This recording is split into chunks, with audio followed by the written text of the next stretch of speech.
নমস্কার দর্শক বন্ধুরা, আপনাদের সকলকে স্বাগত জানাচ্ছি রেফ স্পোর্টস বাংলার এক নতুন উপস্থাপনাতে। আমি সোমনাথ এবং আজকে আমরা কথা বলবো এই বছরের সাফ চ্যাম্পিয়নশিপ নিয়ে।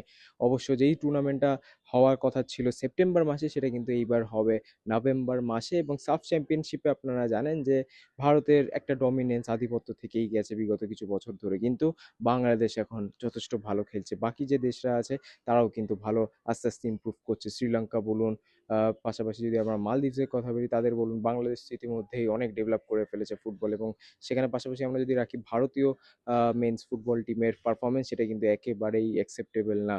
যে ইউনিটি কাপ শেষ হলো, সেই মাত্র 4টে দেশের টুর্নামেন্টে ভারত চতুর্থ স্থান অর্জন করেছে, লাস্ট পজিশন। এবং যেই লন্ডনে গিয়ে একটা বড় এক্সপোজার টুর্নামেন্ট হওয়ার কথা ছিল ইউনিটি কাপ, সেখান থেকে কিন্তু ভারতকে একেবারেই খালি হাতে ফিরতে হচ্ছে। এবং তাদের হেড কোচ খালিদ জামিল, তার হাতে কিন্তু সময় ক্রমশ কমে আসছে।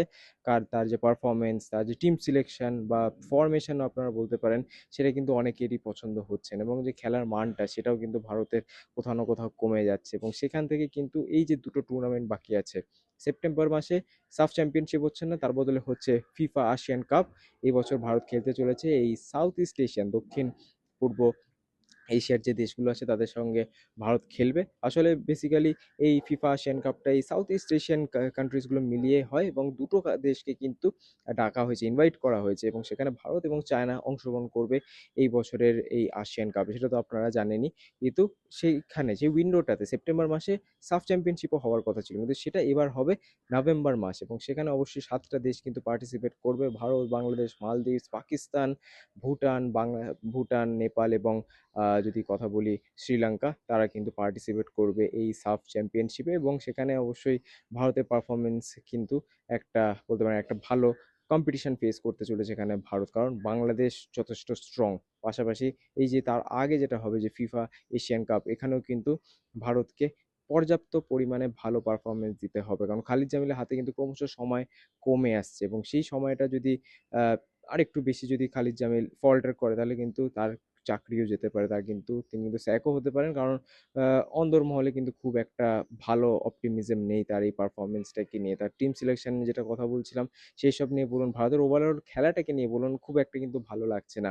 ইউনিটি কাপের এই যে ফেলিয়ারের পর আর দুটো মাত্র চান্স বাকি এই বছরের মতো, এইটা এক ফিফা এশিয়ান কাপ, তারপরে অবশ্যই সাফ চ্যাম্পিয়নশিপ। কিন্তু আজকে আমাদের এই ভিডিওটা মূলত সাফ চ্যাম্পিয়নশিপকে নেই, কারণ সেটা হতে চলেছে নভেম্বর মাসে। কোন কোন দেশ খেলবে সেটা তো বলেই দিলাম, কিন্তু বেশ ইন্টারেস্টিং কিছু তথ্য আছে। প্রথমতই এই যে সাফ চ্যাম্পিয়নশিপ, সেটা দুটো স্টেডিয়ামে খেলা হবে। এক হচ্ছে বাংলাদেশ ঢাকার ন্যাশনাল স্টেডিয়াম এক, এবং দ্বিতীয় হচ্ছে বসুন্ধরা কিংস, তাদের হোম গ্রাউন্ড কিংস এরিনাতে। এই দুটো স্টেডিয়ামে কিন্তু ঢাকাতে, এবং সেখানেই খেলা হবে এই সাফ চ্যাম্পিয়নশিপ। এবং একটা নতুন প্রযুক্তি কিন্তু আনা হতে চলেছে এই সাফ চ্যাম্পিয়নশিপে, যেটা আগে কিন্তু কখনো হয়নি। এবং বাংলাদেশ ফুটবল তারা একটা মাপকাঠি সেট করতে চলেছে, বা তাদের দেশের দেশের যে ফুটবল স্ট্যান্ডার্ড, সেটা কিন্তু বলতে পারেন যে এই টুর্নামেন্টে তারা শোকেস করতে চলেছে। অবশ্যই ভিএআর টেকনোলজি, যেটা আমরা সচরাচর সাউথ এশিয়ান ফুটবলে দেখতে পাই না, আমাদের কোনো লিগসে হোক বা কোনো টুর্নামেন্টে হোক, আমরা ভিএআর দেখতে পাই না। যেখানে ভারত বা ভারতীয় ক্লাবসরা খেলে, সেখানে কিন্তু এই বাংলাদেশ ভিআর টেকনোলজি ইমপ্লিমেন্ট করতে চলেছে বা করতে পারে, এখনো সম্ভবত স্টেজেসে আছে কথাবার্তাগুলো।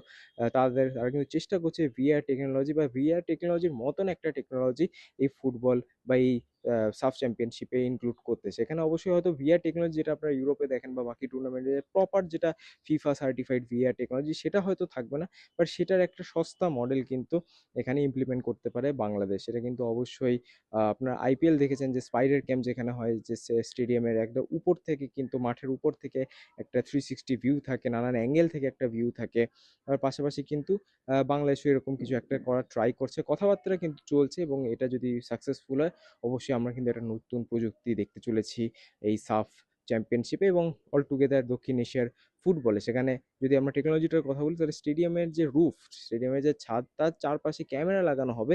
এবং সেখানে কিন্তু পুরো মাঠে একটা 360 ভিউ দেবে এই টেকনোলজি। এবং সেখান থেকে যে খেলার আপনারা ব্রডকাস্টিং বলুন, সেটা ইমপ্রুভ হবে। নানান অ্যানালিটিক্যাল দিক থেকেও কিন্তু ইমপ্রুভমেন্ট হয়, প্রত্যেকটা প্লেয়ারকে ট্র্যাক করাও কিন্তু অনেকটা ইজি হবে। কারণ জানেন যে অ্যানালিটিক্যাল ডেটা কিন্তু লাগে এখনকার দিনে মডার্ন ফুটবলে, প্রত্যেকটা প্লেয়ার কীরকম পারফর্ম করলো সেটা কিন্তু আরও বেটারভাবে বোঝা যায়। এবং এই পুরো প্রযুক্তি কিন্তু বাংলাদেশ ফুটবল আনতে চাইছে এই বছরের সাফ চ্যাম্পিয়নশিপে। অবশ্যই তারা হোস্ট নেশন এবারে, এবং একটা হোস্টের দায়িত্ব থাকে একটা পুরো টুর্নামেন্টকে ভালোভাবে অর্গানাইজ করা, এবং সেখানেই কিন্তু বাংলাদেশ একটা বেঞ্চমার্ক সেট করতে চাইছে। তারা টেকনোলজির দিক থেকে হোক, হোস্টিংয়ের দিক থেকে হোক, বাকি আরো বড় দেশ যারা, ভারত অনেকবার সাফ চ্যাম্পিয়নশিপ হোস্ট করেছে, মালদ্বীপস করেছে, তাদেরকে টক্কর দেওয়ার জন্য কিন্তু অবশ্যই বাংলাদেশ এবার একটা আলাদা মডেল আনতে চলেছে এই সাফ চ্যাম্পিয়নশিপে। বেশ ইন্টারেস্টিং হতে চলেছে আগামী কিছুদিন, এবং এটা সম্ভবত কনফার্মও হয়ে যাবে যে বাংলাদেশ ইতিমধ্যে হয়েও গেছে যে নভেম্বরে তারা সাফ চ্যাম্পিয়নশিপ করতে চলেছে। এবং এই সাফ চ্যাম্পিয়নশিপে কি কি টপ জিনিস আছে যেগুলো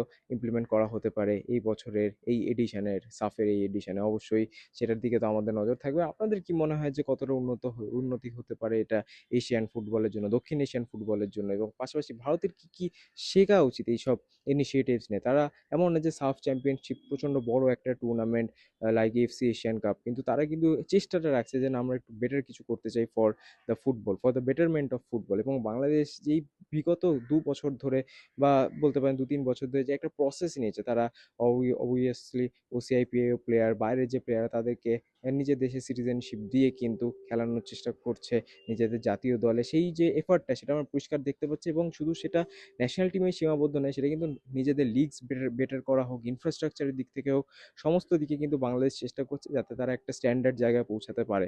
এবং এই জিনিসটা অবশ্যই কিন্তু শেখা উচিত ভারতীয় ফুটবল ফেডারেশনে, যারা কিন্তু এখন বেশ খানিকটা পিছিয়ে আছে সব দিক থেকে। জাতীয় দলের পারফরমেন্স খুব একটা ভালো না, দেশের লিগ এখনো পর্যন্ত, লিগের নিয়ে এখনো পর্যন্ত ক্ল্যারিটি নেই।